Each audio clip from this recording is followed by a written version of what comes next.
Handphone ni ada 10,000 mAh.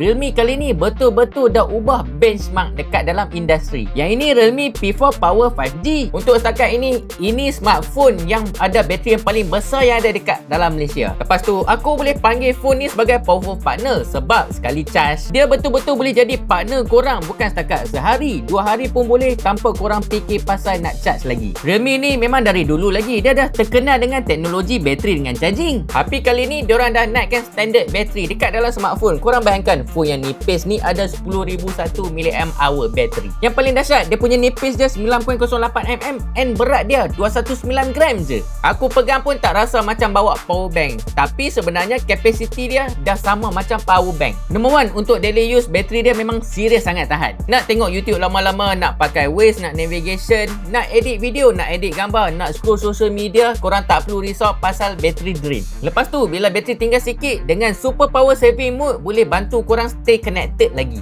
Dia punya charging pun laju dengan 80W ultra charge. Yang paling best, dia ada 27W reverse charging. Meaning untuk phone ni dia bukan setakat tahan lama, dia juga boleh bantu korang untuk charge lagi member korang punya phone. Next, let's talk about dia punya performance dia pula. Kat dalam dia pakai Dimensity 7400 Ultra 5G dengan 144Hz Hyper Glow 4D Curve Plus display. Bila korang main game pun rasa laju, scroll pun rasa sangatlah smooth. Dia punya screen terang sampai 6500 nit, so bawah matahari pun masih clear. Next, let's talk about gaming pula. Realme P4 Power 5G ni dia jadi official gaming phone untuk MAL Malaysia Season 5. Maksudnya dia memang sesuai untuk korang yang selalu main MLBB and game berat yang lain. Ditambah pula dengan cooling system 4613mm2 Airflow VC. Maksudnya bila korang main lama-lama, handphone tak cepat panas and performance pun masih maintain. Dia punya design pun menarik. Belakang phone ni ada visible power design yang nampak sangat futuristic dengan pilihan warna flash orange dan power silver. Walaupun phone ni phone yang bateri besar, tapi design dia sangat premium and nampak sangatlah futuristic. Next, let's talk about kamera pula. Handphone ni ada 50MP Sony IMX882 AI kamera dengan 8MP ultra wide dan 16MP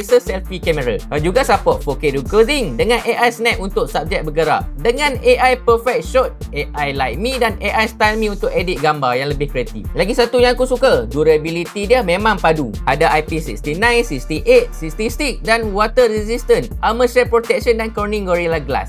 Maksudnya, let's say kalau korang guna phone ni and kalau setakat kena hujan, terjatuh dalam lopak air ataupun terjatuh dekat tanah pun, korang tak perlu risau sebab dia agak tahan lasak. Last but not least, Realme P4 Power 5G ni dia bukan setakat phone yang bateri besar. Handphone ni juga ada bateri monster, performa yang smooth, display yang sangat terang dengan design yang cantik. Lepas tu dengan kamera AI dia yang agak padu dengan durability yang tahan lasak. Okey korang, kesimpulannya phone ni, let's say kalau korang someone yang sangat heavy user tapi malas bawa power bank ke mana-mana, Realme P4 Power 5G is one of the phone yang korang kena consider. Macam